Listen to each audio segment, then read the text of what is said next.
আজকের এই প্রোগ্রামে যারা যাবতীয় খরচ দিয়েছেন, লিভিং হোপ ফাউন্ডেশনে যে টাকাগুলো আপনারা দিচ্ছেন, আসলে কি আপনাদের টাকাগুলো যথাযথ স্থানে যাচ্ছে কিনা?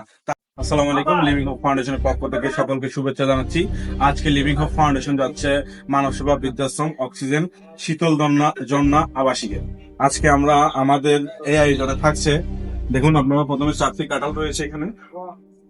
আমরা 4টি কাঁঠালের পাশাপাশি আছে আমাদের আজকের আয়োজনে আম আছে 15 কেজি, পটল আছে 6 কেজি, কাঁকরোল আছে 7 কেজি, লাউ আছে 10 কেজি, মিষ্টি কুমড়া আছে 23 কেজি, লবণ আছে 2 কেজি, কাঁঠাল 4 পিস, আলু 55 কেজি, ডাল 5 কেজি, ডিম 60 পিস, তেল 3 কেজি, পেঁয়াজ 5 কেজি, রসুন আধা কেজি, আধা 1/2 কেজি, ডেটল সাবান 30 পিস এবং আরো আছে চাকা পাউডার, যেটা দিয়ে বৃদ্ধাশ্রমের বৃদ্ধ মা বাবারা তাদের কাপড় চোপড় ওয়াশ করতে পারবে। চাকা ডিটারজেন্ট পাউডার 2 কেজি, হলুদ গুঁড়া 250 গ্রাম, মরিচ গুঁড়া 500 গ্রাম।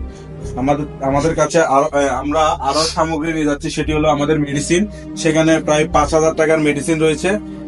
আজকের এই প্রোগ্রামে যারা যাবতীয় খরচ দিয়েছেন, লিভিং হোপ ফাউন্ডেশনে যে টাকাগুলো আপনারা দিচ্ছেন, আসলে কি আপনাদের টাকাগুলো যথাযথ স্থানে যাচ্ছে কিনা তার কি করাও আপনাদের অধিকার রয়েছে। আমি আজকের এই প্রোগ্রামে যারা যারা আমাদেরকে নগদ অনুদান দেয় তাদের নাম হচ্ছে দুবাই প্রবাসী মোহাম্মদ বোরহান ভাই দিয়েছেন 5,000 টাকা, ফোবা দিয়েছেন 3,000 টাকা। আমাদের একজন বোন ফোবা, তিনি খুবই অসুস্থ, সকলে তার জন্য দোয়া করবেন।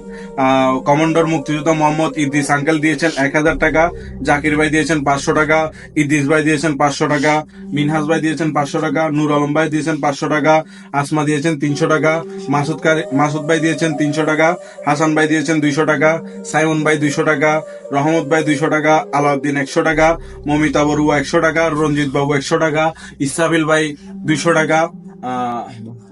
আরো যারা যারা দিয়েছেন সকলের টাকা এবং যারা যারা দিবেন সকলের অর্থে আমরা এই কাজগুলো করে থাকি। আপনাদের অর্থ কিন্তু আমরা ঠিকভাবে পৌঁছাচ্ছি। যদি কেউ চান এই জিনিসগুলো একটু তদারকি করবেন, তদারকির মাধ্যমে আমাদের থেকে হিসাব নেবেন, আসলে কি আপনাদের টাকাটা আমরা ঠিকভাবে দিতে পারতেছি না। আমাদের বৃদ্ধ মা বাবা প্রায় 60 থেকে 65 জন বৃদ্ধ মা বাবা আছেন।